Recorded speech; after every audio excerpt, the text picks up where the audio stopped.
Assalamualaikum warahmatullahi wabarakatuh. Alhamdulillah wassalatu wassalamu ala Rasulillah amma ba'd. Muslimin dan muslimat rahimani wa rahimakumullah. Alhamdulillah pada pagi yang berbahagia ini kita dapat dipertemukan oleh Allah Subhanahu Wa Taala sekali lagi pada minggu ini, yang mana pada pagi ini kita akan menyambung ayat-ayat dalam suratul Kahfi, yang mana ayat yang kita akan bincangkan pada pagi ini adalah ayat nombor 45 dan ayat nombor 46. Ayat 45 dan ayat 46 ini adalah ayat yang disusun oleh Allah Subhanahu Wa Taala di dalam Al-Quran selepas daripada kita tamat membincangkan tentang kisah pemilik dua kebun anggur. Apakah hikmah, apakah rahsia di sebalik peletakan ayat nombor 45 dan 46 sejurus selepas Allah menceritakan tentang kisah pemilik dua kebun anggur yang telah kita bincangkan pada beberapa siri pada minggu-minggu yang sebelum ini. Jadi alhamdulillah kita bersyukur tidak terhingga kepada Allah Subhanahu Wa Taala pada pagi ini merupakan pertemuan kita buat kali yang ke-27. Kita berada pada penghujung tahun Syamsiyah. Kita berada pada penghujung tahun 2021 yang kita tahu tahun 2021 ini ada pelbagai peristiwa, ada pelbagai musibah, ada pelbagai perkara yang telah diaturkan oleh Allah Subhanahu Wa Taala. Jadi moga-moga berkat yang Allah beri kepada kita, kita yang berusaha memahami ayat-ayat dalam suratul Kahfi ini, Allah Subhanahu Wa Taala mengukuhkan keimanan kita, memantapkan ketauhidan kita kepada Allah Subhanahu Wa Taala. Allah menambahkan rasa cinta kita, rasa iman kita kepada ayat-ayat Al-Quranul Karim.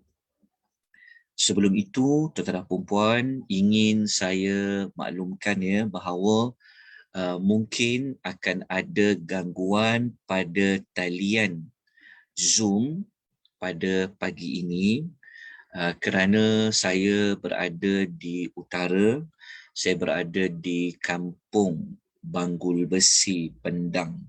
Jadi saya berada di kawasan kampung, jadi talian yang saya gunakan ini adalah talian Celcom. Jadi kalau ada gangguan, terputus dan sebagainya, saya mohon maaf terlebih dahulu kepada tuan-tuan dan puan-puan. Mengikut kelas-kelas yang sebelum ini memang akan ada gangguan lah. Jadi jika terputus gangguan, saya harap tuan-tuan tidak ke mana-mana kerana saya akan saya akan menyambung semula talian Zoom ini. Jadi saya harap tuan-tuan boleh bersabar. Okey. Sebelum itu, saya ingin bertanya pada tuan-tuan dan puan-puan, mohon reaksi dari tuan-tuan dan puan-puan. Maklum balas, tuan-tuan boleh dengar suara saya dengan jelas atau sebaliknya? Jelas Ustaz. Jelas Ustaz. Jelas sebab di rumah ini ada tetamu yang hadir. Jadi mungkin saya mengurangkan volume suara saya. Biasa suara saya kuat. Jadi saya mengurangkan volume suara. Jadi kalau tidak jelas, mohon diberikan maklum balas ya. Okey. Kalau dah jelas, alhamdulillah, syukur sebanyak-banyaknya pada Allah Azza wa Jalla. Okey. Kita mulakan. Tapi sebelum kita mulakan pada ayat 45 dan 46. Ya, sasaran kita 2 ayat. Namun begitu kita lihat, kita nak kembali kepada ayat-ayat yang sebelum ayat 45 dan 46. Okey.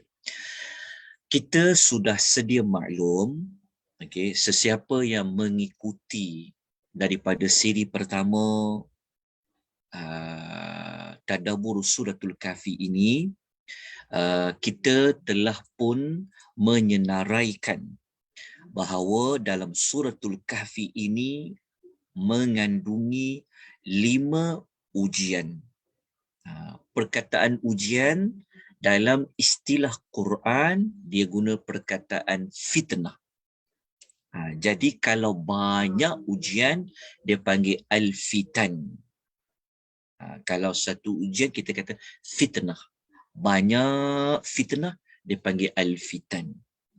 Jadi Suratul Kahfi ini adalah surah yang Allah Ta'ala menyebutkan kepada kita, bimbing kita, bagi panduan kepada kita tentang 5 fitnah.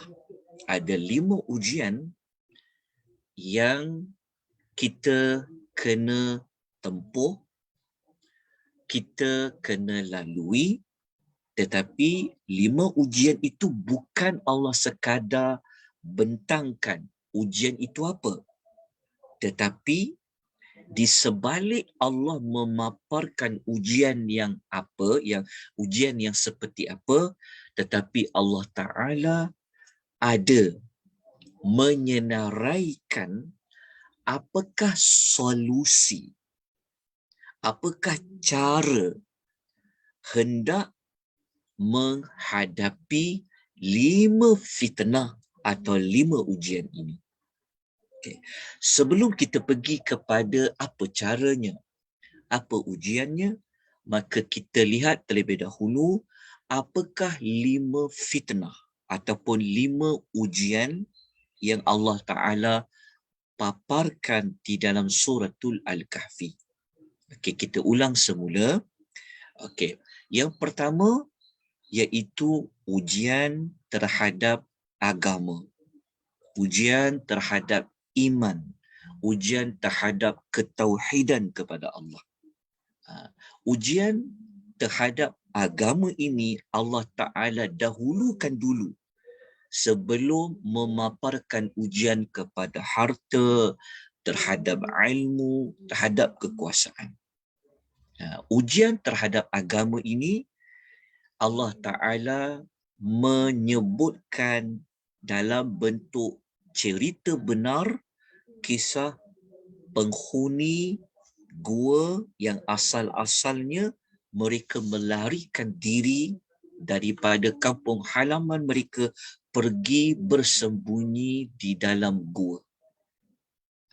Kisah mereka inilah yang telah menjadi nama kepada surah yang sedang kita belajar ni. Dipanggil surah Al-Kahfi ataupun surah Ashabul Kahfi. Pada ayat yang ke-9 sampai ayat yang ke-26. Alhamdulillah, kita telah selesai membicarakan ayat 9 sehingga ayat 26. Syukur kita sebanyak-banyaknya kepada Allah Azza wa Jalla kerana Allah bagi kita peluang, Allah bagi kita ruang untuk memahami kisah pemuda-pemuda yang melarikan diri ke sebuah gua. Kemudian ujian dan fitnah yang kedua yang ada dalam Suratul Kahfi ini adalah fitnah dan ujian terhadap harta kekayaan. Bukanlah sekadar harta saja, tetapi ujian terhadap mempunyai pengaruh yang dikaitkan pada kisah seorang lelaki yang memiliki banyak kebun. Di antara kebun utamanya yang Allah menyebut dalam suratul Kahfi pada permulaannya adalah beliau dikurniakan oleh Allah 2 kebun anggur dan dia ada kebun kurma dan lain-lain kebun buah-buahan dan sebagainya. Jadi kisah pemilik 2 kebun ini Allah Ta'ala letakkan pada ayat 32 sehingga ayat nombor 46.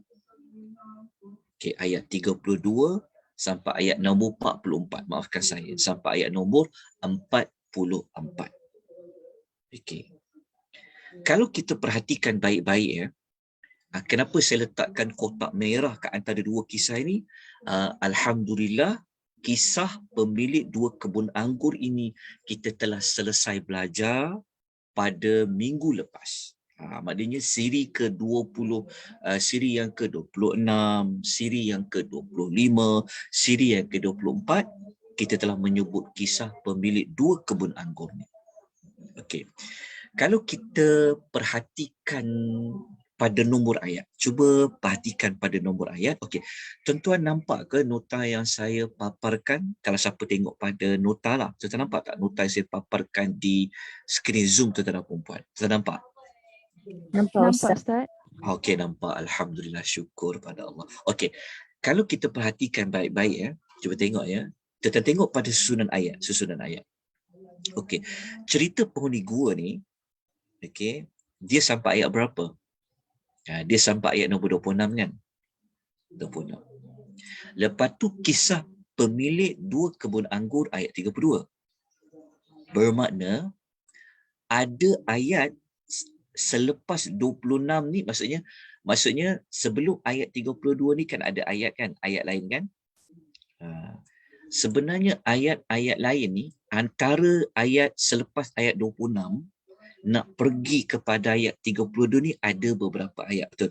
Ayat 27, 28, 29, 30, 31. Lepas tu baru masuk kisah kedua. Okey.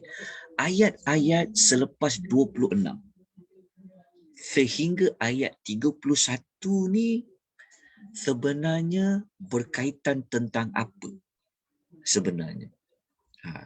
Kita telah ulaslah, tetapi dia ada perkaitan di sebalik cerita-cerita ini. Maksudnya selepas Allah cerita tentang penghuni gua, lepas tu ada ayat yang tak ada kaitan pun dengan penghuni gua tu. Sebab ayat cerita penghuni gua tu telah tamat ayat 26. Tetapi selepas ayat 26 tu, dia ada perkaitan dia. Dia perkaitan dia, kita akan bincangkan pada pagi ini sebentar. Okey. Lepas tu baru kita akan tengok pula perkaitan selepas ayat 44. Okey, jawapan dia begini. Okey. Seperti yang saya sebutkan pada tuan-tuan dan puan-puan ya, saya patah balik pada gambar diagram ni. Sebenarnya dalam suratul Kahfi ni Allah Subhanahu wa taala yang merupakan murabbi kita, yang merupakan Allah Ta'ala inilah yang pembimbing kita, yang menguruskan kehidupan kita, bukan sekadar nak cerita pada kita tentang 5 ujian ni, tetapi Allah Ta'ala telah menyelitkan, telah beri panduan kepada kita apa cara nak tempuh, nak lalui 5 ujian ini. Maksudnya kalau nak tempuh ujian pada agama, apa solusi dia, apa cara dia? Ada dalam suratul Kahfi. Apa solusi, apa cara untuk kita melindungi diri kita daripada kita dikalahkan dengan ujian harta. Allah papar cerita, kita fahamlah. Tapi cara nak lindung diri kita, nak elak diri kita daripada kita tergagal dalam ujian agama dan ujian harta, sebenarnya ada pada suratul Kahfi itu. Ada tu di mana? Dia berada pada selepas cerita-cerita tersebut. Okay, kita tengok contoh dia. Okay. Kalau sebelum ni kita ada belajar ujian terhadap agama yang Allah paparkan kisah benar, kisah penghuni gua. Ni kita sudah sedia maklum ayat 9 hingga ayat 26. Rupa-rupanya selepas ayat 26. Ni saya memang tak sebut solusi ni, sebenarnya saya memang tunggu untuk masuk kisah selepas dua pemilik kebun ni. Okey. Sebenarnya pada ayat 27, kan ayat 27 selepas ayat nombor 26. 26 kan? Kita nampak seolah-olah ayat 27 ni kisah lain lah, sebab kisah Punigo ni tamat pada ayat 26.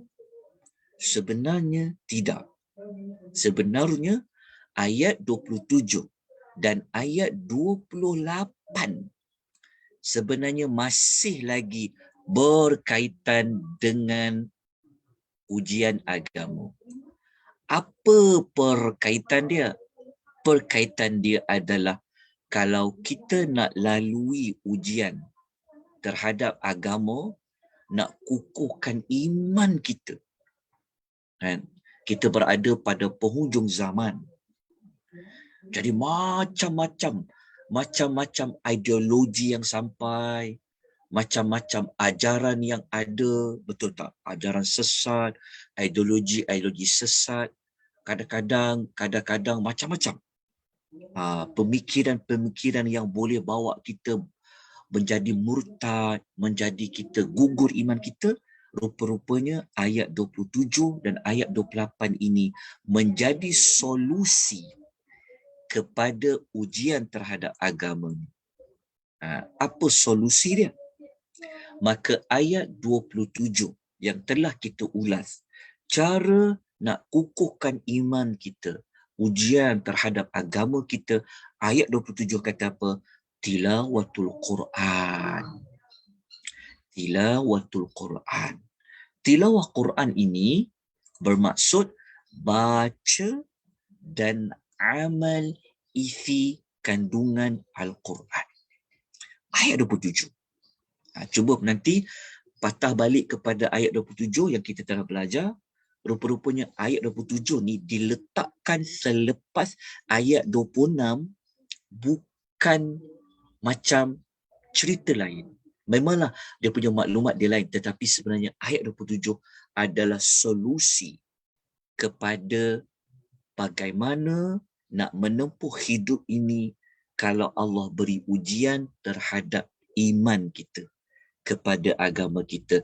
Solusi pertama adalah utslu ma uhiya ilaik. Ni kena baca ayat nombor, kalau kita baca pada ayat nombor 27, kita akan jumpalah. Allah kata, watslu ma uhiya ilaika min kitabi rabbik. Kat situ Allah kata watslu, dan tilawahlah. Kita tak akan kupas ayat 27 kerana kita telah kupas pada siri sebelum. Cuma saya nak buat ulang semula pagi ni. Rupa-rupanya ayat 27 yang Allah kata tilawahlah apa yang Allah telah wahyukan kepada kamu, sebenarnya adalah merupakan solusi cara nak kukuh, nak jaga iman kita. Sebab tu kita telah ulas perkataan tilawah, bukan baca saja, tetapi fahamkan ayat yang kita baca untuk kita jadikan sebagai panduan dalam hidup. Okay. Yang kedua, apa solusi nak tempuh ujian agama ni? Ayat 28 memberikan solusi yang kedua. Ayat 28 tu apa solusinya? Wasbir nabthaka ma'al ladzina yad'una rabbahum bil ghadati wal 'ashiyyi yuriduna wajh. Solusi kedua, tak cukup kalau kita hanya pandai baca Quran, kita sekadar boleh faham Al-Quran, kita tadabbur Al-Quran, tetapi kita mesti hidup bersama kawan-kawan ke, jiran-jiran ke, ahli keluarga kita ke, siapa-siapa yang ada di sekeliling kita ini, kita mesti pilih dia. Kita mesti bersama dengan orang yang sentiasa mengingati Allah, dan mereka ni hidup mereka sentiasa yuriduna wajah, mencari redha Allah, mencari redha Allah. Ayat 28 ni kita telah kupas. Dia punya tindakan selepas tadabbur, apa kelebihan berkawan dengan orang-orang yang saleh, orang yang banyak ingat Allah, telah kita kupas.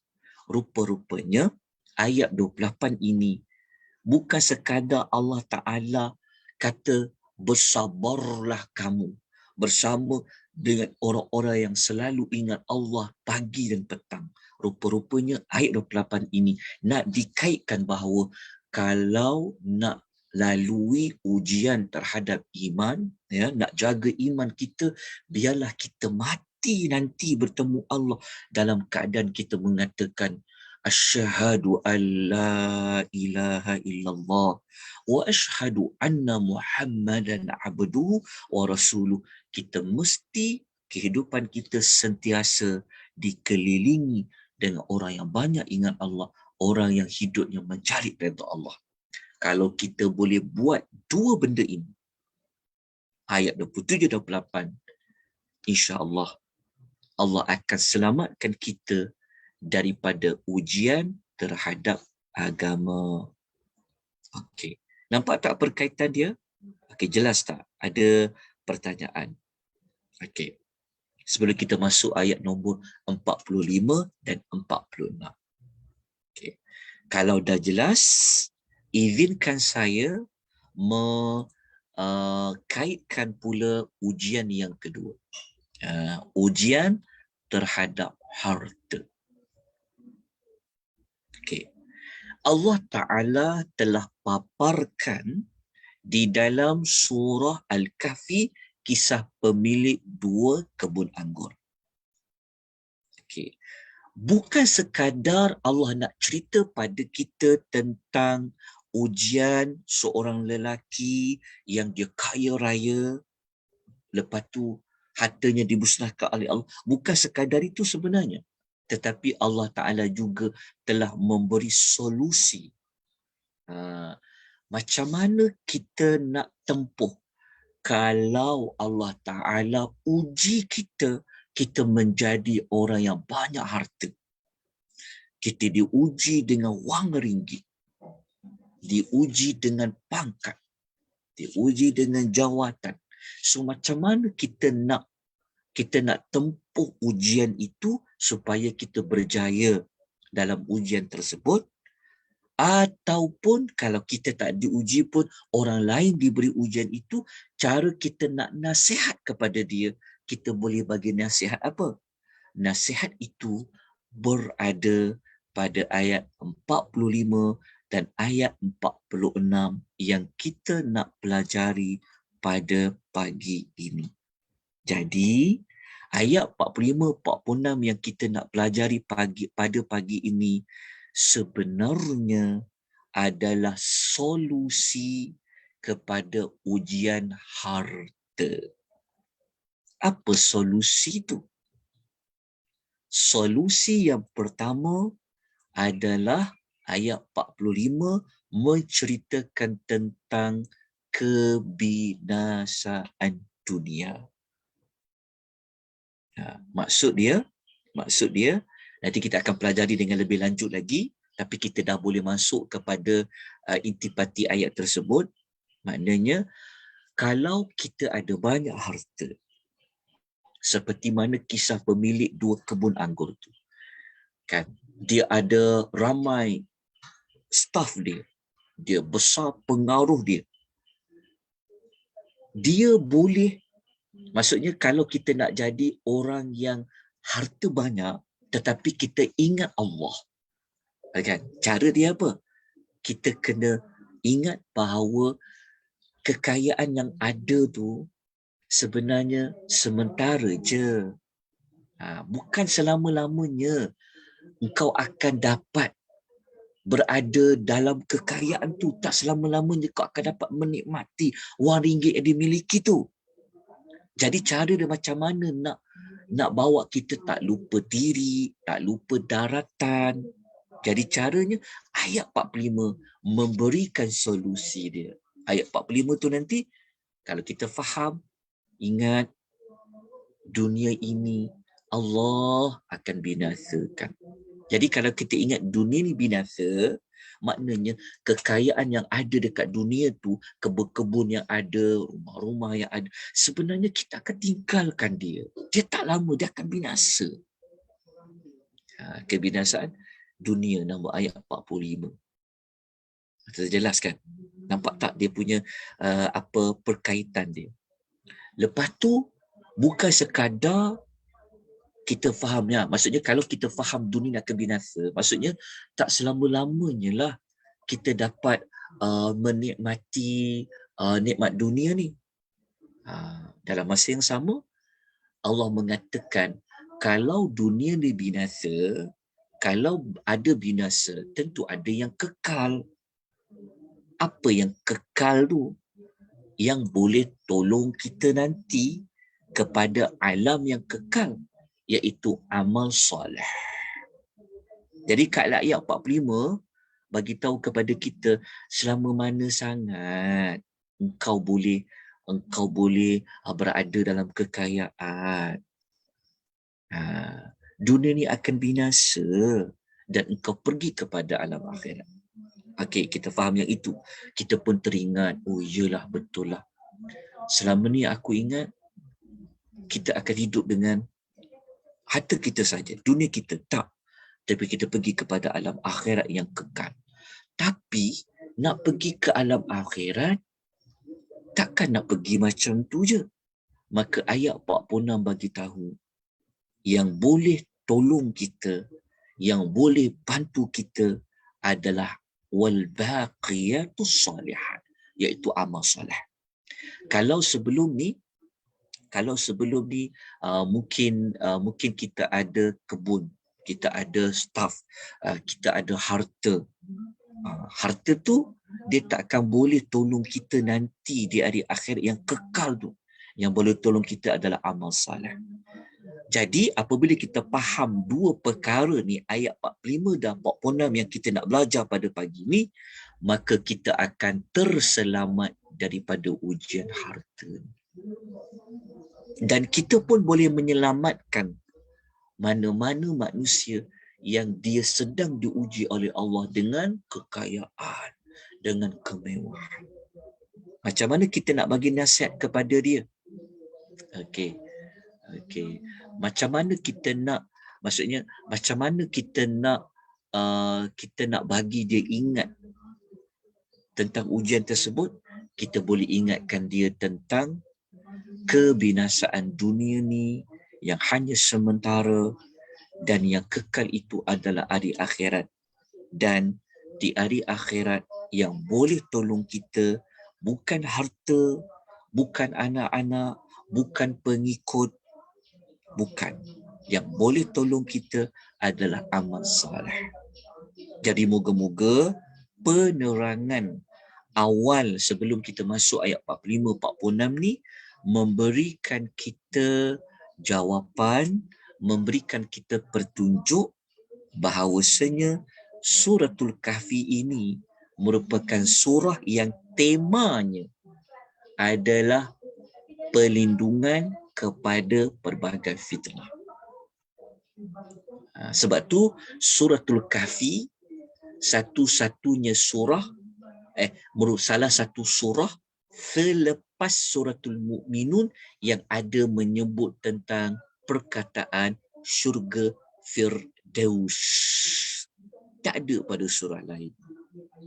Lepas tu daripada perbentangan seperti ini, memberikan kita jawapan, oh kenapa suratul Kahfi ini dia boleh mengelakkan kita daripada Dajjal. Rupa-rupanya ada banyak fitnah-fitnah dalam suratul Kahfi ini. Bukan sekadar ada fitnah, tetapi Allah memberikan apa? Solusinya. Jadi, kita akan masuk ayat nombor 45 untuk kita memperincikan apakah solusi yang pertama bagi menghadapi ujian terhadap harta. Lepas kita bincang ayat 45, baru kita akan pergi kepada ayat nombor 46 yang merupakan solusi kedua macam mana nak menghadapi ujian terhadap harta. Okey. Tuan-tuan jelas? Boleh dengar suara saya dengan baik kan? Okey. Jelas, Ustaz. Boleh saya teruskan? Boleh Boleh, Okey. insya-Allah. Okey. Sebelum tu ada tak pertanyaan? Tuan-tuan nampak tak? Maksudnya tuan-tuan saya doakan moga-moga tuan jelaslah, nampaklah perkaitan antara ayat dengan ayat. Ini dipanggil apa tahu? Ini dipanggil munasabah ataupun dia panggil hubung kait ataupun pertautan antara ayat dengan ayat. Dia bukanlah kita dapati ayat ni lain. Memanglah ayat tu nombornya lain kan, nombor-nombornya lain. Tetapi sebenarnya apabila dia berada di dalam satu surah, dia mempunyai saling pertautan di antara satu ayat kepada satu ayat. Kalau kita boleh mengetahui pertautan tu, kita akan dapat maklumat yang sangat sempurna bagi suratul Al-Kahfi. Jadi kita terus kepada ayat nombor 46. Okey, 45. Okey, kalau tuan nak tulis dekat nota tu boleh tulislah solusi pertama kepada ujian terhadap harta. Boleh. Bukan harta sajalah, apa sajalah. Okey. Sebelum tu tuan-tuan ada terima tak nota untuk siri ke-27 pada pagi ini? Ada terima? Dapat. Okey. Kalau ada rakan-rakan kita di FB ataupun mungkin ada yang baru mengikuti ke ataupun ada kadang-kadang sempat, kadang-kadang tak sempat kan, tak apa, jangan bimbang ya. Segala rakaman bagi siri yang pertama sehingga pada siri yang ke-26 minggu lepas tu berada di FB Akademi Tadabbur Malaysia. Pergi dekat page tersebut, dekat situ semua ada rakaman-rakaman yang lalu. Kalau dah tengok, tolonglah kongsikan kepada rakan-rakan kita yang lain. Kerana kita berkongsi ilmu ni lah merupakan amal soleh yang akan bantu kita nanti nak pergi akhirat, yang kita akan belajar pada ayat nombor 46. Sebar-sebarkan. Okey, jadi kita terus kepada ayat nombor 45. A'udzu billahi minasyaitonir rajim. Wadrib lahum mathalal hayatid dunya kama'in anzalnahu minas sama'. Kemukakanlah, bentangkanlah kepada mereka. Mereka ni lahum, kepada mereka. Mereka ni siapa? Kalau ketika mana penurunan ayat-ayat Al-Quran ni, sudah tentulah kepada manusia-manusia yang mempunyai karakter, yang mempunyai sifat yang Allah berikan mereka kekayaan. Tetapi mereka ni juga sebenarnya terpakai kepada kita semua. Jadi kemukakanlah ni maknanya Allah Taala yang minta Rasulullah sallallahu alaihi wasallam yang menerima wahyu Quran ni, yang menerima suratul Kahfi ni untuk menyampaikan kepada manusia satu perumpamaan. Masal tu maksudnya pemisalan. perumpamaan. Perumpamaan tentang apa? Al-hayati ad-dunia. Al-hayah, kehidupan. Ad-dunia, dunia. Okey, kita nampak kan di sini maksudnya Allah Taala minta, Allah perintahkan kepada Rasulullah sallallahu alaihi wasallam sampaikan kepada mereka satu permisalan. Permisalan apa? Iaitu tentang kehidupan dunia. Dimisalkan seperti apa? Kama, samalah ataupun sebagaimana, seperti. Seperti apa? Ka tu seperti ma'in, air. Anzalnahu minas sama, yang kami turunkan dari mana? Dari langit. Yang kami turunkan dari langit. Okey. Kita full stop pada dari langit ni. Okey, sebelum kita sambung lagi. Okey. Maksudnya ayat ni jelas. Allah bagi tahu kepada kita bahawa Allah Taala telah datangkan perumpamaan, permisalan hidup dunia kita ni umpama air yang Allah Taala turunkan daripada langit. Okey, nampak ya? Okey, Allah Taala nak kata hidupan dunia ni seperti air yang Allah turunkan dari langit. Okey. Air dari langit tu setelah dia turun, dia jadi apa? Fakhtalata bihi nabatul ardi.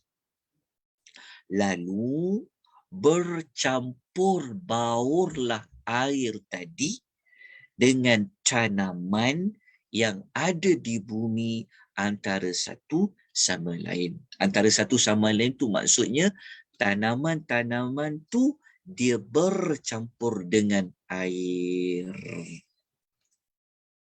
Okey. Tanaman tu dia bercampur dengan air membawa makna tanaman-tanaman tu pun keluarlah hasil dia, keluar buah ke, keluar apa sayur-sayuran ke, keluar. Dia bercampur dengan air, dia pun memberikan manfaat. Dia keluarlah. Bercampur dengan air maka dia keluarlah hasil tadi. Okey. Lepas tu kalau tanam-tanaman tu dah keluar hasil, memberi manfaat kepada manusia, manusia makan, manusia gunakan untuk apa? Kehidupan, betul. Kemudian tanam-tanaman ni pula kadang-kadang haiwan-haiwan ternakan pun dapat manfaat, betul tak? Untuk rumput bagi lembu yang makan ke, jerami-jerami ke, betul tak? Untuk haiwan-haiwan makan, betul. Kita pula makan haiwan tu. Okay, jadi kita fahamlah. Okay. Lepas tu Allah Ta'ala kata akhirnya tanam-tanaman tu dia ada penghujung dia tak? Dia jadi apa? Allah Ta'ala kata fa'asbaha hashiman tadruhur riyah. Okey, Allah kata kemudian tanaman itu, nabatul ardi tu, tanaman di bumi itu dia menjadi kering, hancur, ditiup angin. Okey. Di sini kita fahamkan tanam-tanaman tu akhirnya apa? Binasa. Seperti mana ditiup oleh ar-riyah. Ditiup oleh angin. Okey. Setakat ni kita faham tentang tanaman itu dia boleh keluar hasil setelah Allah turunkan air hujan daripada langit. Okey, tetapi tanaman tu dia ada masa dia bagi manfaat. Manusia boleh gunakan, boleh makan. Tapi akhirnya Allah Ta'ala yang binasakan tanam-tanaman itu. Okey. Jelas tak? Nampak tak? Maksudnya tanam-tanaman tu dia maksudnya tanam-tanaman tu dia keluarkan hasil, dia perlu apa? Dia perlu air yang turun dari langit tu. Okey, air dari langit memberikan manfaat kepada apa? Kepada tanaman dekat dunia tu. Dia sebenarnya isu besar dia adalah pada air. Okey, dia pada air. Air tu turun dari langit. Kita kena faham dulu. Dia punya perkara penting dia air yang turun dari langit. Punca dia adalah air yang turun dari langit. So air tu dia telah bagi manfaat kepada nabatul ardi. Tumbuhan di mana? Di muka bumi. Muka bumi tu. Okey, maka tumbuh-tumbuhan yang ada kat muka bumi tu akhirnya mereka menjadi apa? Menjadi hancur, dia menjadi binasa. Okey, jelas kat situ kan? Okey.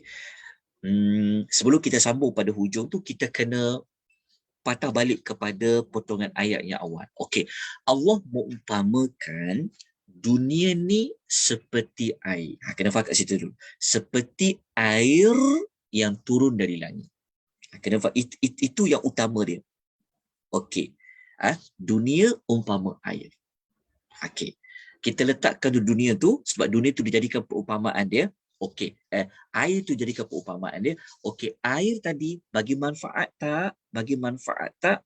Ya, dia bagi manfaat kepada tumbuh-tumbuhan.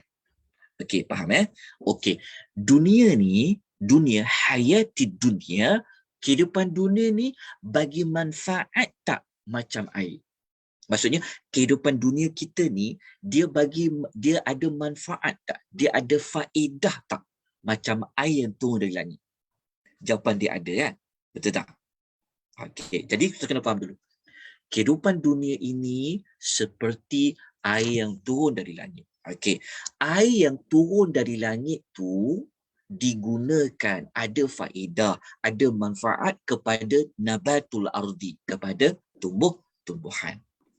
Apa perkaitan air dengan kehidupan dunia? Kehidupan dunia ini juga seperti air. Kalau air menghidupkan tumbuh-tumbuhan, bagi faedah kepada tumbuh-tumbuhan, okey, maka dunia ini juga memberi faedah kepada siapa? Memberi faedah kepada siapa? Memberi faedah kepada manusia. Kalau tumbuh-tumbuhan tadi memberikan faedah, tumbuh-tumbuhan tadi okey adalah hasil dapatnya air. Jadi manusia hidup ni adalah dia dapat faedah daripada dunia yang Allah ciptakan. Air yang Allah turun menumbuhkan tumbuh-tumbuhan, dunia yang Allah jadikan juga adalah untuk manusia. Okey, nampak tak perkaitan dia? Nak lebih jelas lagi, saya telah letakkan perbahasan para ulama. Okey, begini. Sekarang kita nak bincangkan tentang, kita ambil yang ini dulu. Ada lima hikmah di sebalik perumpamaan dunia ini dengan air. Dengan air yang turun. Air yang turun tu, kita tengok. Kenapa, apa sebenarnya rahsia ataupun mesej hikmah yang kita boleh ambil dunia ni umpama air yang turun? Pertama, kata para ulama, air itu tidaklah berdiam atau menetap pada satu tempat sahaja. Macam itulah kehidupan dunia. Faham tak? Maksud dia, air yang Allah bawa turun ni, dia bukan berada pada satu tempat saja. Dia berubah-berubah. Itulah kehidupan dunia. Kehidupan dunia ni, dia berubah. Berubah tu maksudnya apa? Maksudnya, ada masa air tu maksudnya kadang-kadang dia turun tempat lain tak dapat hujan. Betul tak? Dia berubah. Kadang-kadang minggu depan hujan turun dekat tempat kita, tempat orang lain tak turun hujan. Contoh, dia tidak menetap pada satu tempat. Begitulah kehidupan dunia ni sebenarnya. Dunia ni kenapa? Ada masa kawan kita sakit, kita sihat. Ada masa kita sihat, kawan kita sakit. Betul tak? Nampak jelas dengan isu banjir ni. Allah bagi dan kita memang Allah takdirkan kita belajar isu dunia dengan air. Kait pula dengan isu banjir. Betul tak? Kalau tahun berapa dulu, Kelantan ataupun Johor pernah ditipu banjir, betul tak? Tahun ni pula Allah telah tukar dia.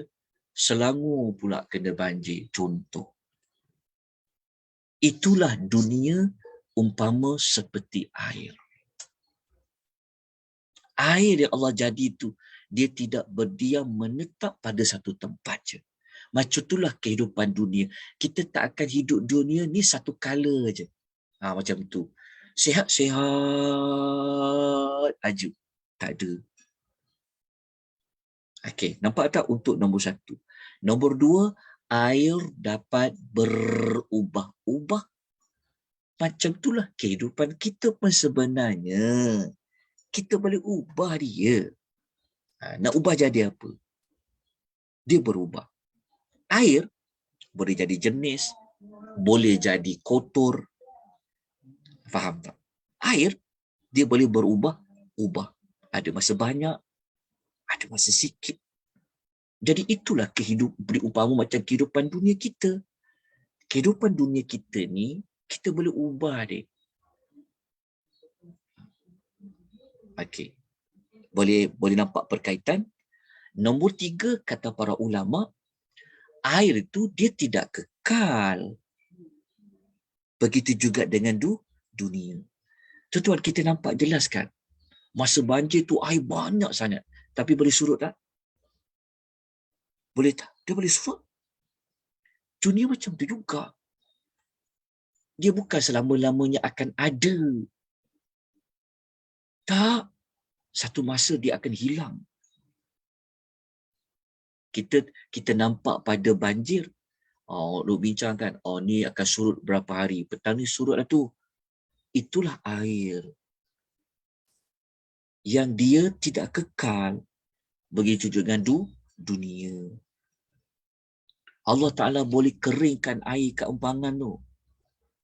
Allah boleh keringkan air di sungai tu. Dia tidak kekal. Ada negara yang memang tak ada air turun. Tak ada air. Kan? Begitulah dunia. Dunia ni dia tidak selama-lamanya ada. Dia tidak selama-lamanya kekal. Dia akan binasa. Yang nombor 3 ni lah di antara hikmah yang utama yang kita nak kaitkan dengan apa? Dengan solusi ujian harta tadi tu. Okay, nampak tak perkaitan dia? Okay, lepas tu kita tengok nombor 4. Para ulama kata, kenapa Allah buat perumpamaan air ni dengan dunia? Air tidak ada seorang pun yang dapat mendatangkan dia atau tahan dia daripada datang. Macam tu juga dunia. Betul tak? Kita buatlah apa pun cara. Buatlah penambat air. Buatlah kita ada terowong semat ke. Kita buatlah apa pun. Tapi kalau Allah Ta'ala nak datangkan air tu, tak ada siapa boleh halang dia. Macam tu juga, kalau Allah tak nak datangkan air tu, kita terpaksa buat hujan rekaan. Betul tak? Buat hujan tiruan. Kita pernah dulu, Allah beri kering, panas kita. Sampai ke Sungai Pahang yang punya luas tu, sungai paling besar kan, luas kita tengok kan, kering. Allah boleh buat. Macam tu juga dunia. Allah boleh bagi dunia ni aman. Allah bagi boleh dunia ini menjadi haru biru. Allah boleh bagi dunia ini dengan limpahan nikmat. Allah juga boleh bagi dunia ini, Allah tarik nikmat. Allah boleh bagi dunia ini tanpa wabak. Allah boleh datang ke dunia ini dengan wabak. Itulah kehidupan dunia seperti mana air yang Allah turunkan. Nampak besar tak perumpamaan tu? Lepas ni, insya-Allah kita akan ada modul dalam akademi tengah nak aturkan belajar perumpamaan dalam Quran. Tajam kan perumpamaan ni? Kalau kita baca ayat je, kita mungkin tak nampak yang kupasan 2, 3, 4 sampai 5. Tapi itulah ilmu perumpamaan yang Allah gunakan. Tajam tau perumpamaan ni sebenarnya. Maksudnya dia punya mesej perumpamaan tu kalau kita faham, sangat deep. Kata orang, bahasa kita macam itulah. Okey.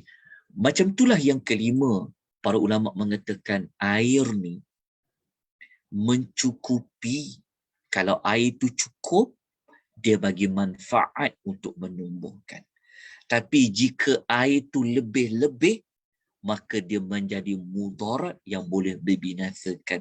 Macam tu juga dengan apa? Dengan dunia. Apa dengan dunia? Dunia ni bukan, macam kita sebut kan, dunia dia bagi manfaat tak kepada kita, dia bagi manfaat. Macam air bagi manfaat kepada apa? Kepada tumbuh-tumbuhan. Betul tak? Tapi kalau air tu terlampau banyak, berlebih-lebih, rosak tumbuh-tumbuhan tu. Sampai banjir, musnah tumbuh-tumbuhan. Betul tak? Tengok banjir Allah bagi apa. Ada orang, netizen, rakyat, ketika mana sebagai contoh. Ni kita baca, kita nampak. Ketika mana air tak ada dulu dekat KL, dekat Selangor, contohnya kan, kita salahkan orang. Kita kutuk, boleh jadi lawak pula air tak ada dekat Selangor. Contoh, dulu ada timbul isu banyak kan, tahun 2021 ni berlaku beberapa musim air terputus kan. Kita bising, merungut pula. Sekali Allah hantar, kau merungut tak ada air kan? Allah hantar kau pula dengan air yang melebihi had yang digunakan. So kau nak jadi apa pula? Kau nak berungut pada Allah pula. Orang mungkin tak nampak, tapi kita belajar. Kita sebut ni bukan nak hukum pada orang yang kena banjir fikir macam tu, tak. Tapi memang ada isu seperti itu. Ketika mana kita tidak ada air yang mencukupi, ada orang mengeluh, menyalahkan orang ni, menyalahkan orang ini, menyalahkan orang ini. Allah hantar pula air yang melampau-lampau pula. Dah jadi satu perkara lain pula. Begitulah umpamanya dunia. Kalau air tu cukup, eloklah pokok tu, tumbuh-tumbuhan tu. Kalau air tu lebih-lebih pula, tak boleh hidup juga pokok tu. Macam itulah kita dengan dunia. Kalau kita ambil dunia ni sekadar untuk kita berpada, sederhana, cukuplah ambil dunia ni dengan kadar kita hidup lah. Tapi kalau kita melampau-lampau nak ambil dunia ni, ke dunia ni, dia akan merosakkan kita. Seperti mana air yang banyak merosakkan tumbuh-tumbuhan itu. Macam itulah kalau dunia ini kita ambil lebih-lebih, sebenarnya bukan kita dapat faedah, bahkan memberikan keburukan mudarat kepada kita semua. Okey, tuan-tuan perempuan yang Allah rahmati, lagi Allah kasih sekalian. Jelas tak ke tak jelas? Nampak tak? Sangat deep perumpamaan yang Allah beri kalau kita faham dia. Okey. Muslimin dan muslimat, rahimani wa rahimakumullah. Dengan air banjir ni, memang tepat dengan Allah aturkan kita pada hari ini belajar perumpamaan tentang air, betul tak? Saya sendiri, ketika mana menyediakan nota ni, saya baca berujukan-rujukan, saya terkejut tuan-tuan. Saya ucap subhanallah, saya kata. Memang Allah bagi ayat ni, Allah bagi contoh depan mata. Dengan kes banjir, betul tak kan? Saya nampak kan? Ingat tak kisah pemilik 2 kebun kan? Dia bangga-bangga dengan harta dia ada. Tiba-tiba Allah hantar apa? Husbanan minas sama' kan? Dari langit kan? Akhirnya para-para dia jatuh kan? Kalau kita tengok kes banjir ni kan, ya Allah. Rumah yang kita sayang dia. Letak wallpaper lagi. Kita sanggup belanja banyak. untuk rumah kita, betul tak? Dengan perhiasan di dalam rumah. Ya Allah. Tapi Allah Ta'ala boleh tarik nikmat sekejap dah. Sekejap dah. Kita kan? Allah bawa turun hujan dia. Habis aset-aset kita tu. Dalam sekelip mata je Allah buat. Itulah dunia. Yang nikmat tu dia tak kekal. Dia tak kekal. Bila-bila je Allah Ta'ala boleh musnahkan. Kita yang tak kena, yang terselamat daripada kerugian harta benda, daripada banjir ni, kita jangan ingat kita ni Allah muliakan. Itu kita bincang bab lain lah. Atau kita kena bincang bab lain. Tapi kita nampak kan? Nampak tak? Daripada air saja memberikan kita pengajaran teladan yang sangat besar. Kejap tuan-puan ya. Bateri saya. Sekejap. Kejap, saya ada berapa dah? Ada berapa bateri sekejap kejap. Sekejap. Ada berapa bateri saya ni? Ada lagi 20 minit. Okey, cukup dah tu. 20 minit. Okey. Muslimin dan muslimat rahimani wa rahimakumullah. Okey, jelas dalam puan ya di sebalik perumpamaan ni. Okey, maksudnya yang kita nak ambil pengajaran utamanya pada air itu tidak kekal. Begitu juga dengan dunia. Begitu juga yang ketiga dengan yang kelima. Di sebenarnya semua berkaitan sebenarnya. Kan? Seolah-olah Allah bagi tahu kan. Allah bagi tahu tak selama-lamanya kita akan susah. Maksudnya kita ni umpama roda lah. Hidup ni umpama roda. Ada masa roda tu, tayar tu ada ke atas, dia akan ke bawah, naik balik ke atas. Itu yang orang kata, hidup ini umpama roda. Bahkan ada lagu tu kata, hidup ni umpama pelita yang kita hidupkan. Habis dia punya minyak, mati. Umpama air lah. Jadi perumpamaan air Allah bawa turun ni, Masya Allah. Memberikan satu pendidikan, pengajaran yang sangat beri manfaat kepada kita semua. Jadi kalau kita diuji dengan kekayaan, kita kena ingat. Kita kena ingat kan, umpama air tadi, kita kena ingat. Mungkin aku kaya hari ni, mungkin akan datang aku miskin. Betul tak? Boleh jadi tak? Allah boleh buat tak? Allah boleh buat. Macam mana Allah kata Allah boleh buat? Kalau kita tengok dekat hujung ayat nombor 45 tu Allah kata apa? Wa kana Allahu ala kulli syai'in muqtadira. Allah Maha berkuasa atas tiap-tiap sesuatu. Allah boleh buat.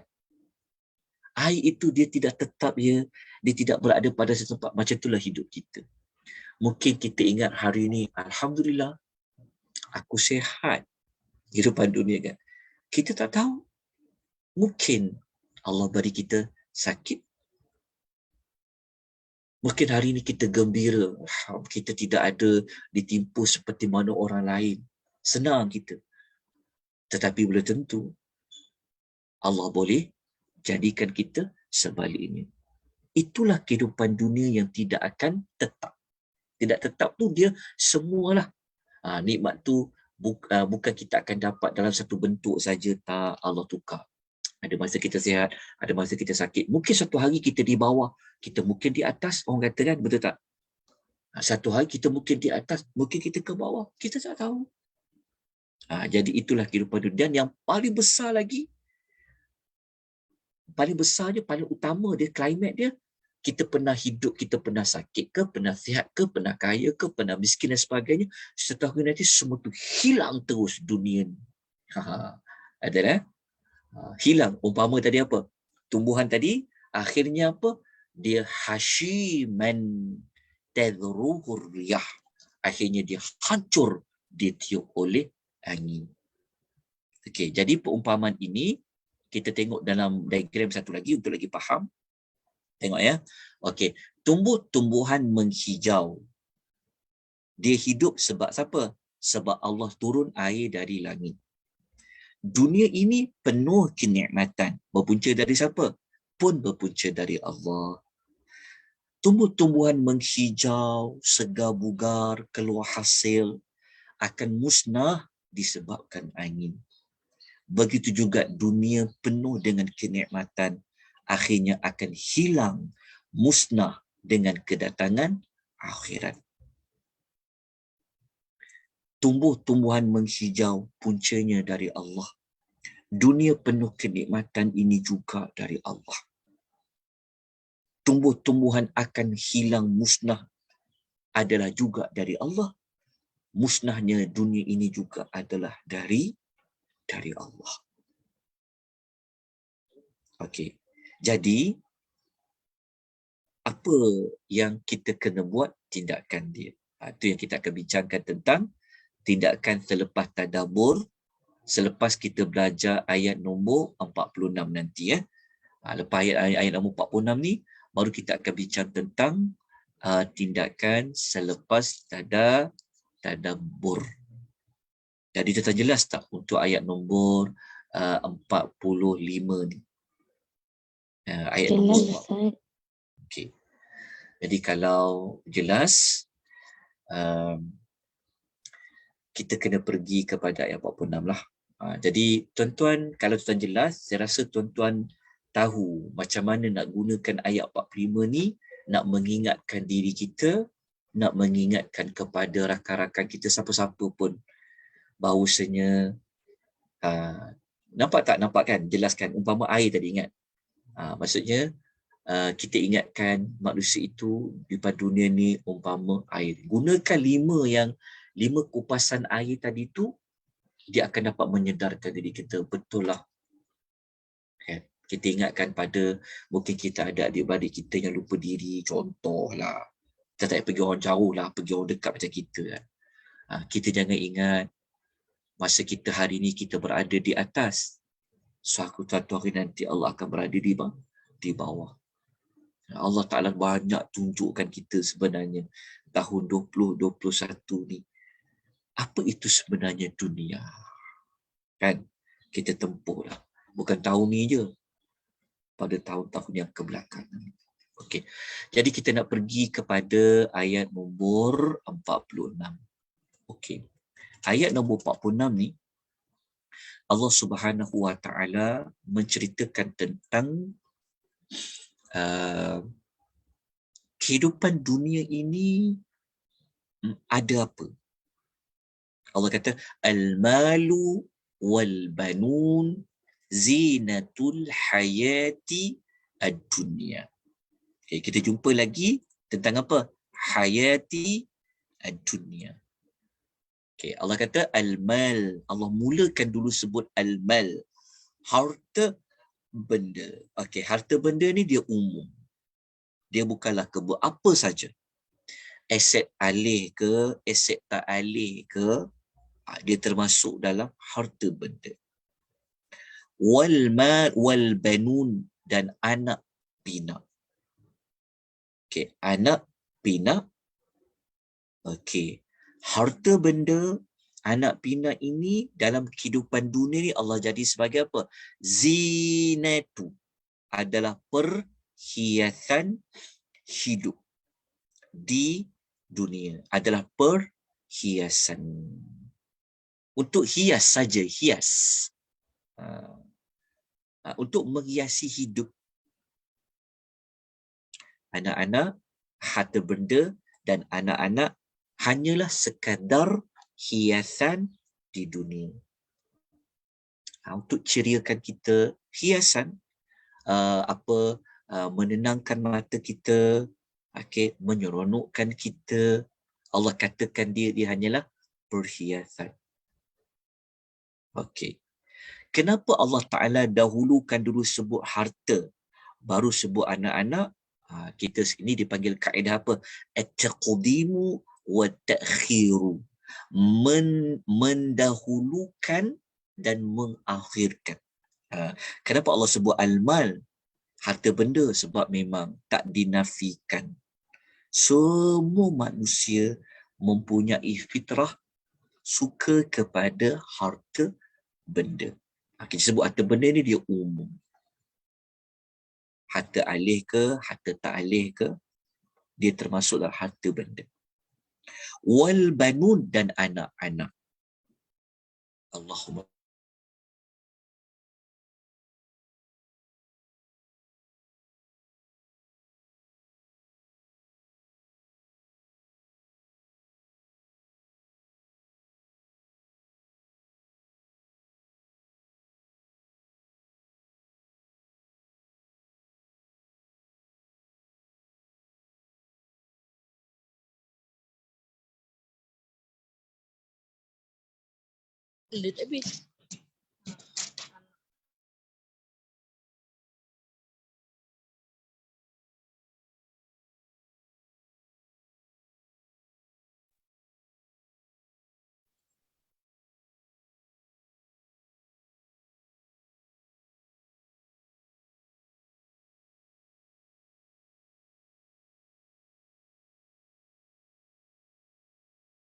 Okey.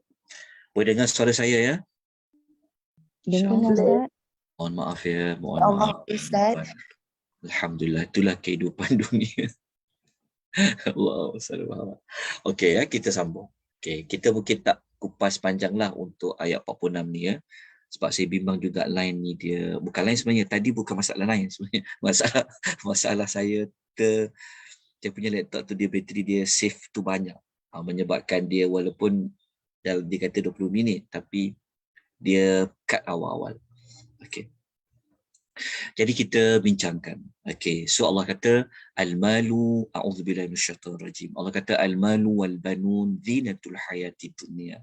Harta benda dan anak pinak itu ialah perhiasan hidup di dunia. Perhiasan. Ingat perkataan zina adalah perhiasan je. Sekadar hias je sebenarnya. Kenapa Allah kata hias? Hias. Perhiasan. Maksudnya Allah sekadar jadikan ia sebagai perhiasan. Dia bukanlah tujuan utama. Nak hias je, hias tak perhiasan. Bukan zina. Maknanya kalau tak ada, boleh hidup tak? Boleh hidup. Dia bukan benda yang utama. Jadi sekadar perhiasan untuk hayat di dunia. Okey. Lepas tu Allah cerita wal baqiyat dan yang kekal. Sebenarnya kalau kita terjemah ikut perkata, wal baqiyat ni maksudnya yang kekal. Wal baqiyat ni yang kekal. Yang kekal. Maksudnya lawan kepada kekal tidak kekal. Betul tak? Apa yang tidak kekal tu? Yang tidak kekal tu tentulah harta dan anak pinak. Jadi kalau kita baca dekat sini, al-mal wal banun zinatul hayati dunia, dia sekadar perhiasan hidup dekat dunia. Jadi kita maklum bahawa hidup dekat dunia pertama dah memanglah akan binasa dah. Tapi dekat dunia tu apa yang jadi tumpuan? Apa yang manusia tumpu? Yang manusia tumpu, sepatutnya kita tumpu benda lain. Kita fokus benda lain. Kita pulun perkara lain. Tapi ada manusia yang Allah kata harta benda dan anak-anak. Ini memang tak boleh lari dalam hidup manusia. Tapi Allah bagi tahu dia ni perhiasan je. Sekadar perhiasan je. Okey. Akhirnya harta benda dan anak-anak tu akan pergi daripada kita. Okey, lepas tu Allah kata dan lepas tu saya nak kena kontrol Amir. Okey, sekejap lagi. Okey. Lepas tu Allah kata wal baqiyat, yang kekal ya. Dekat sini Allah kata wal baqiyatus salihat. As-salihat ni wal baqiyatus salih, para ulama khilaf. Apa makna wal baqiyatus salih? Yang kekal faedah tu apa? Kita ambil mudah, kita ambil rakum semua adalah amal salih yang kekal faedahnya. Allah dahulukan sebut wal baqiyat, yang wal baqi ni bukan baki habis. Wal baqi maksudnya yang kekal. Kalau Allah tu al baqa. Kan? Yang kekal as-salihat adalah amal-amal soleh. Maknanya kalau Allah sebut kekal, tentu ada benda yang tak kekal. Apa benda yang tak kekal? Adalah harta dan anak-anak. Yang kekal tu apa? As-salihat. Apa yang tak kekal pada pada harta dan anak-anak tu? Adalah khairun inda rabbika thawaba wa khairun amala. Tengok ada diulang 2 kali perkataan khairun. Okey, perhatikan baik-baik, diulang oleh Allah perkataan khairun 2 kali. Khairun, khair. Okey. Allah kata as-salihat, amal-amal soleh itu wal baqiyat, yang kekal faedahnya itu lebih baik pada sisi Rabbmu, thawaba, iaitu pahala, iaitu balasan. Wa khairun, dan lebih baik amala sebagai asas yang memberikan harapan. Okey, ayat ni, okey, kalau kita gabung dengan ayat 45 tadi, 45 tadi Allah kata apa? Allah Ta'ala kata dunia ni akan apa? Akan musnah, akan binasa. Okey. Lepas tu ayat 46 ni Allah Ta'ala nak bawa kita ke, Allah Ta'ala dah mula nak bawa kita kepada kalau dunia ni binasa, macam ayat 45 tadi, nak pergi ke mana? Nak pergi ke mana? Tentulah nak pergi kepada akhirat. Kena faham macam tu. Dia punya hubung kait dia. Okey. Kalau dekat akhirat tu, kita perlukan apa? Apa yang kita sangat harapkan? Kita perlukan apa? Kita bergantung kepada apa? Apa yang kita sangat harapkan tu? Jadi sudah tentu kalau kita mengharap, kita bergantung, tentulah dari siapa? Tentulah kita bergantung kepada Allah. Kita dah tak bolehlah bergantung kepada al-mal, harta.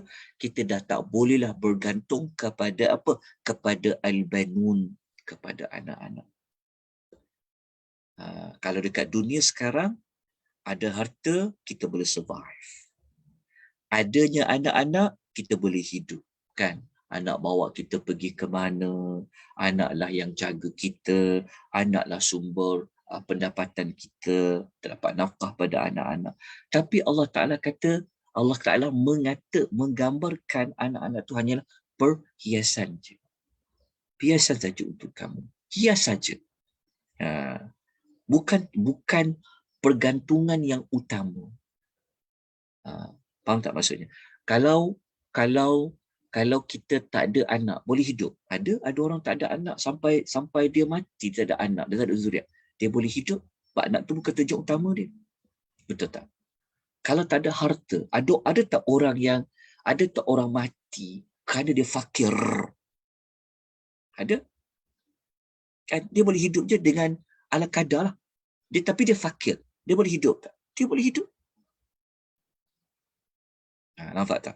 Kita kupas dekat ayat mana? Kita ada kupas tentang surah Al-Humazah hari Khamis lepas. Kita ada kupas tentang kesalahfahaman manusia pada ayat nombor 3 dalam surah Humazah, adalah surah Al-Humazah, yang ada manusia menyangka bahawa dia kata yahsabu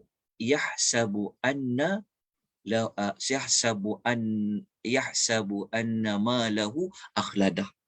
Dia menyangka kalau harta dia tu boleh kekalkan dia. Salah satu maksud kekalkan dia tu seolah dia faham, kalau aku nak hidup, aku ada harta ni, aku boleh hidup. Kalau aku tak ada, aku mati.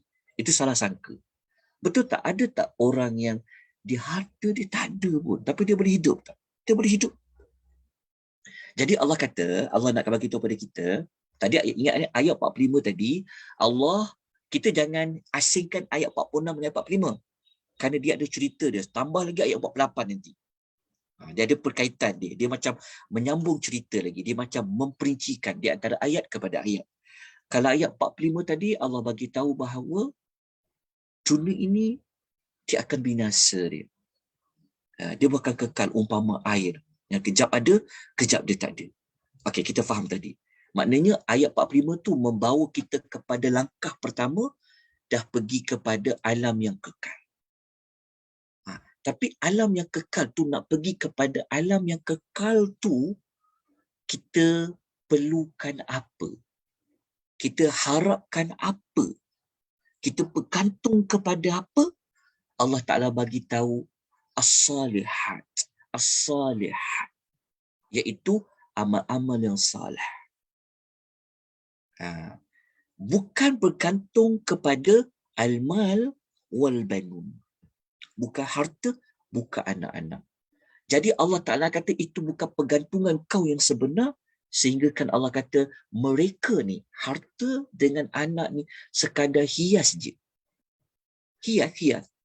Rumah kita, kalau serabut macam mana pun, kan, kalau rumah tu ya Allah tak cantik pun, tak apa. Betul tak? Tapi ada tempat berlindung. Betul tak? Kan? Dia sekadar hias. Maksudnya kalau rumah dia tak ada hiasan pun, tak ada bunga-bunga, tak ada sofa, tak ada langsir. Ada tak orang rumah dia kosong je, tak ada apa? Hidup tak? Hidup.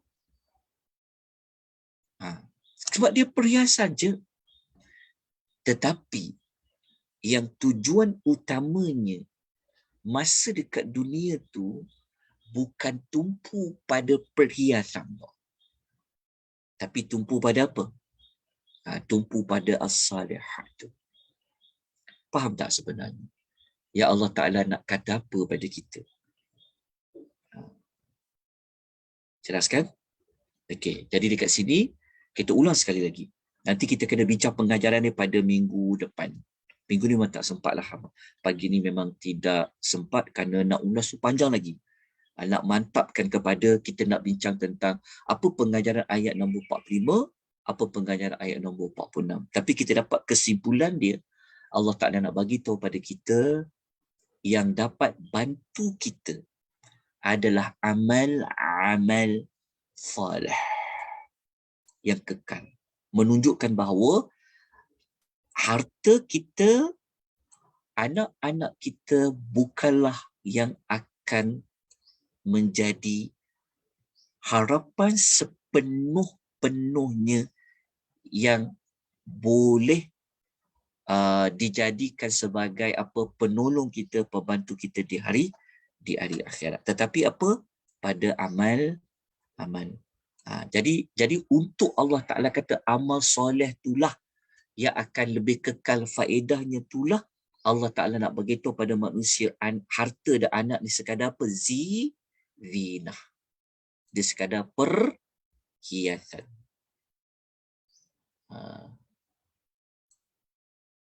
Jadi janganlah kita menghabiskan masa kepada perhiasan itu. Kalau tak ada, tak apa. Ada, tak apa.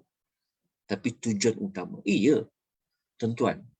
Maksudnya bukanlah hidup kita menumpukan pada perhiasan itu. Maksudnya bukan hidup kita menumpukan pada al-mal, harta.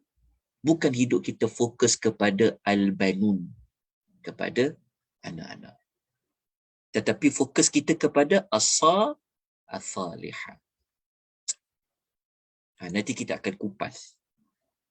Macam mana kita akan bincangkan tentang kita nak suiskan harta dengan anak-anak ni boleh jadi faedah. Tapi secara umum, Allah menekankan, Allah bimbing kita. Allah bimbing kita pada asasnya dua benda ni perhiasan dia. Hias-hias. Kalau tak ada pun tak apa. Maknanya kita tak perlulah nak melampau batas, memberi tumpuan kepada hiasan. Jelas ya tuan-puan? InsyaAllah.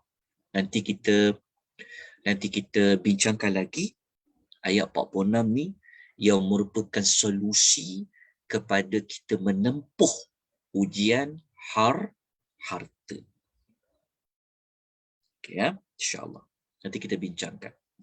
Pada minggu yang berikutnya, yang kita akan bincangkan juga tentang apa yang paling penting adalah apa tindakan selepas tadabbur. Tapi sebelum kita berhenti, kita baca dulu apa ulasan Ibnu Katsir sebagai penutupnya.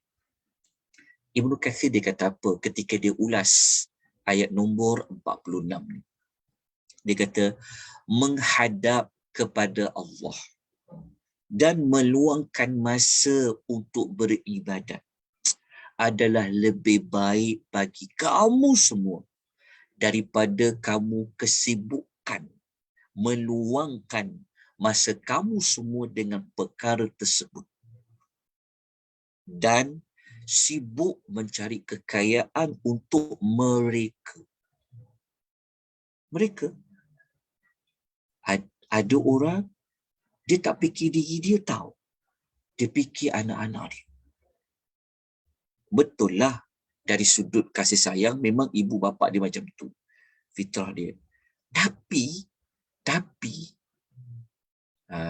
sebab tu kita tak boleh guna lagu yang kita ni umpama lilin yang membakar diri. Tak boleh.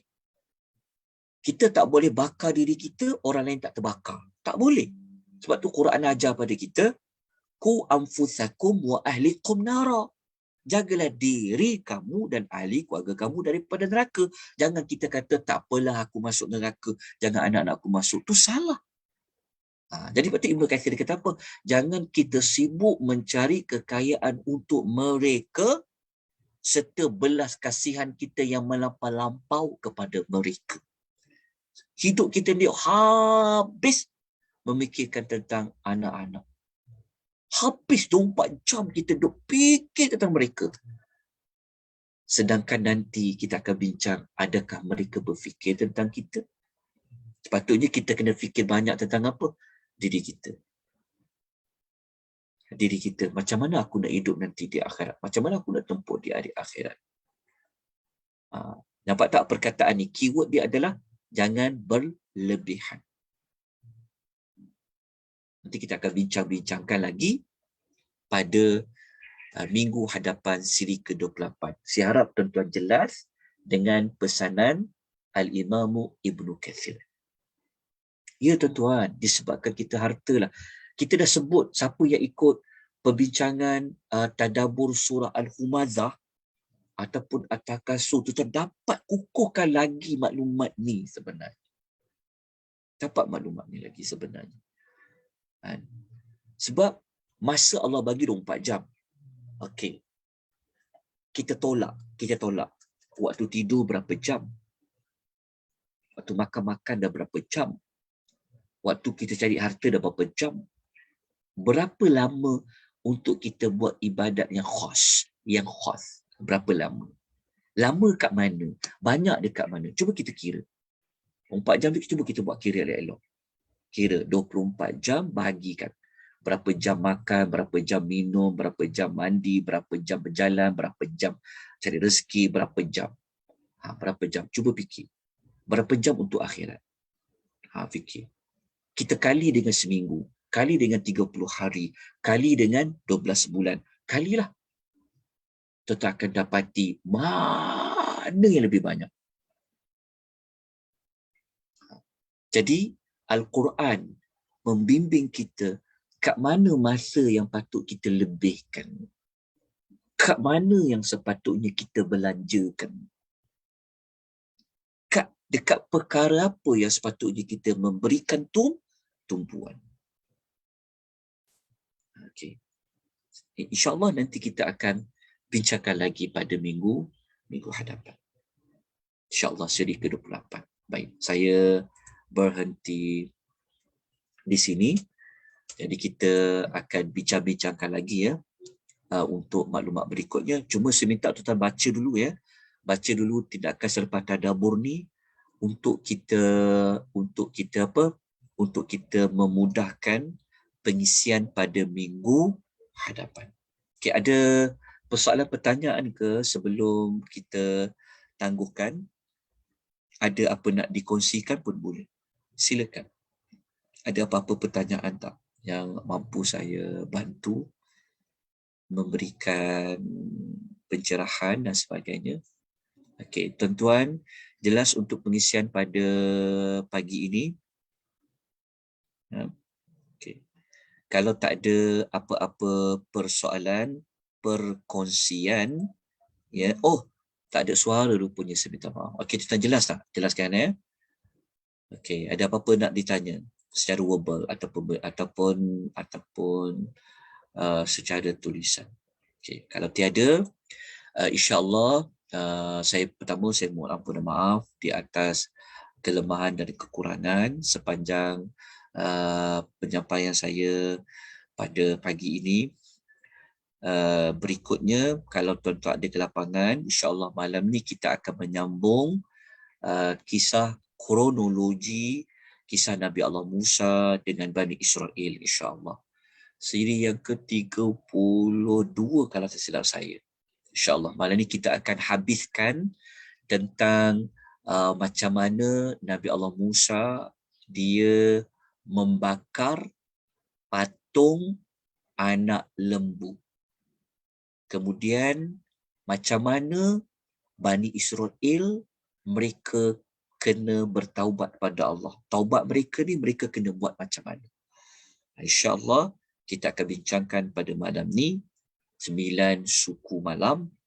Tajuknya kronologi kisah Nabi Allah Musa alaihi wassalatu wassalam. Terima kasih banyak tuan-tuan perempuan atas komitmen, atas penglibatan tuan-tuan perempuan sama ada secara langsung dan juga tidak secara langsung. Ya, kita ucapkan takziah ya pada siapa-siapa pada yang ahli keluarga, ya, bersabarlah di atas ujian Allah, mohonkan pahala dari Allah Azza wa Jalla. Pasti ada kebaikan yang sangat banyak yang Allah beri pada ujian tersebut. Ingatlah, di sebalik ujian itu adanya rahmat Allah, adanya kasih sayang Allah Subhanahu wa Ta'ala. Ya. Jadi kita kalau ada ruang peluang, kita bantulah ya, mana-mana yang boleh kita bantu dengan niat kita semata-mata kerana Allah Subhanahu wa Ta'ala. Kerana bantuan kita tadi, rasa simpati kita adalah merupakan as-salihat, ya, wal baqiyatu as-salihat. Aqulu qouli hadza wa astaghfirullahal azim wa billahi taufiq wal hidayah. Wassalamu alaikum warahmatullahi wabarakatuh. Terima kasih Ustaz. Assalamualaikum. Waalaikumsalam. Terima kasih Ustaz. Assalamualaikum.